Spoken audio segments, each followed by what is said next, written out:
फिलिस्तीनी चरमपंथी और इजरायली सेना के बीच संघर्ष एक सप्ताह बाद भी जारी है। सोमवार सुबह इजरायली सेना ने गाजा के कई इलाकों पर 80 से ज्यादा हवाई हमले किए। इससे थोड़ी देर पहले फिलिस्तीनी चरमपंथी संगठन हमास ने दक्षिण इजराइल में रॉकेट हमले किए। गाजा स्थित फिलिस्तीनी अधिकारियों ने एक सप्ताह से जारी संघर्ष में रविवार को हुई हिंसा को सबसे खूनी दिन बताया है। उन्होंने कहा कि रविवार को इजरायली हवाई हमले में 42 लोगों की मौत हो गई है, जिनमें 16 महिलाएं और 10 बच्चे भी शामिल हैं।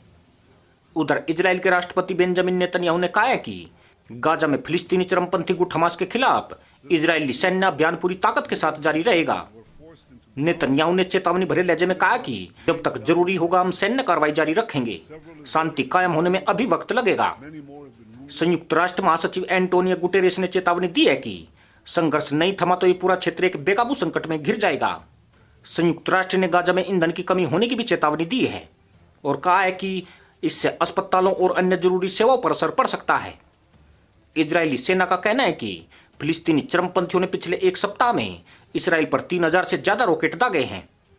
उनका कहना है कि पिछले एक सप्ताह से जारी हमलों में इजराइल में 2 बच्चों समेत 10 लोगों की मौत हुई है। इजराइल और फिलिस्तीनियों के बीच संघर्ष में गाजा में अब तक कुल 197 लोगों की मौत हो चुकी है, जिनमें 58 बच्चे और 34 महिलाएं शामिल हैं। हमले में कुल 1235 लोग घायल भी हुए हैं।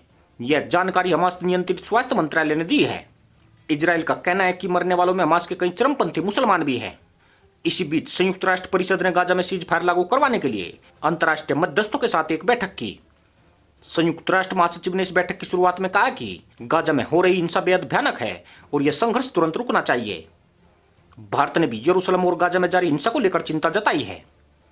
संयुक्त राष्ट्र में भारत के स्थायी दूत टीएस त्रिमूर्ति ने सुरक्षा परिषद की एक बैठक के बाद कहा कि भारत हर तरह की हिंसा की निंदा करता है, तत्काल तनाव खत्म करने की अपील करता है।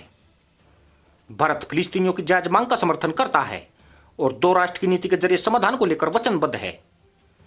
भारत गाजा पट्टी से होने वाले रॉकेट हमलों की निंदा करता है।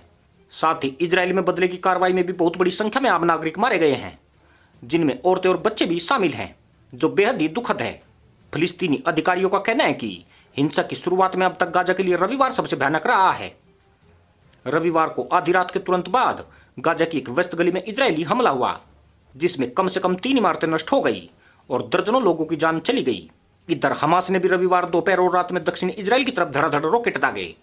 इन हमलों के बाद चेतावनी वाले सायरन बजने लगे और लाखों इजरायलियों ने सुरक्षित ठिकानों में शरण ली। हमलों के बीच फिलिस्तीनियों ने भी खुद को बचाने की कोशिश की, लेकिन घनी आबादी और कम संसाधनों वाले गाजा में उनके लिए सुरक्षित ठिकाना ढूंढने का विकल्प न के बराबर था। इजरायली सेना का कहना है कि वो हमास के नेताओं और उन ठिकानों को निशाना बना रहे हैं जो हमास से जुड़े हैं। सेना ने कहा है कि उसने हमास नेता याह्या सिनवर और उनके भाई मोहम्मद सिनवर के घरों को भी नष्ट कर दिया है। सेना के मुताबिक ये दोनों भाई संघर्ष के लिए लॉजिस्टिक और लोगों के प्रबंध का जिम्मा संभाले हुए थे। हमले के वक्त दोनों भाई घर में रहे हों, इसकी संभावना न के बराबर है। इधर गाजा में बचाव दलों ने हमले के बाद पूरा रविवार लोगों को मलबे से निकालते हुए और उनकी जान बचाते हुए बिताया। फिलिस्तीनी स्वास्थ्य मंत्रालय के मुताबिक इन हमलों में डॉक्टर अमन अबू अल ओब की भी मौत हो गई।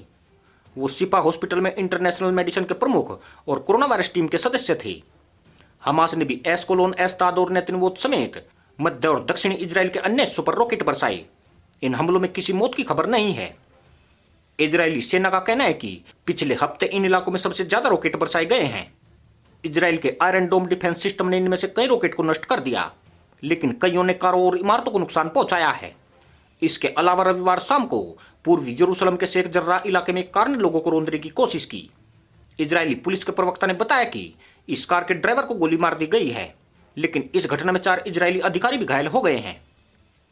संघर्ष का यह सिलसिला यरूशलेम में पिछले लगभग 1 महीने से जारी अशांति के बाद शुरू हुआ है।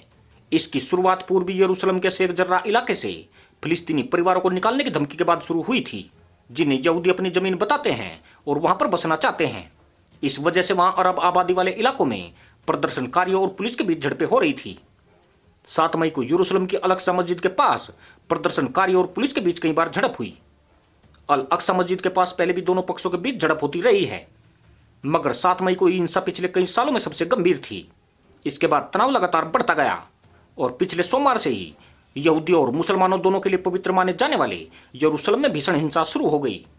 हमास ने इजराइल को यहां से हटाने की चेतावनी देते हुए रॉकेट दागे और फिर इजराइल ने भी जवाब में हवाई हमले किए। इससे पैदा हुई हिंसा एक हफ्ते के बाद अब भी जारी है। हालांकि अब अंतर्राष्ट्रीय स्तर पर इजराइल और फिलिस्तीनियों के बीच समझौता कराने की कोशिश तेज हो गई है। दरअसल 1967 के मध्य पूर्व के युद्ध के बाद इजराइल ने पूर्वी यरूशलेम को नियंत्रण में ले लिया था और वो पूरे शहर को अपनी राजधानी मानता है। हालांकि अंतर्राष्ट्रीय समुदाय इसका समर्थन नहीं करता।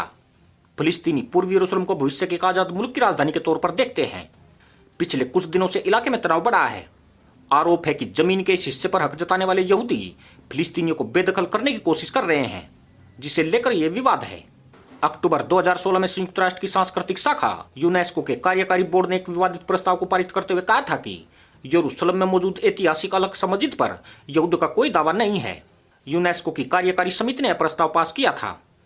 इस प्रस्ताव में कहा गया था कि अल अक्सा मस्जिद पर मुसलमानों का अधिकार है और यहूदियों से उसका कोई ऐतिहासिक संबंध नहीं है, जबकि यहूदी उसे टेम्पल माउंट कहते रहे हैं और यहूदियों के लिए एक महत्वपूर्ण धार्मिक स्थल माना जाता रहा है।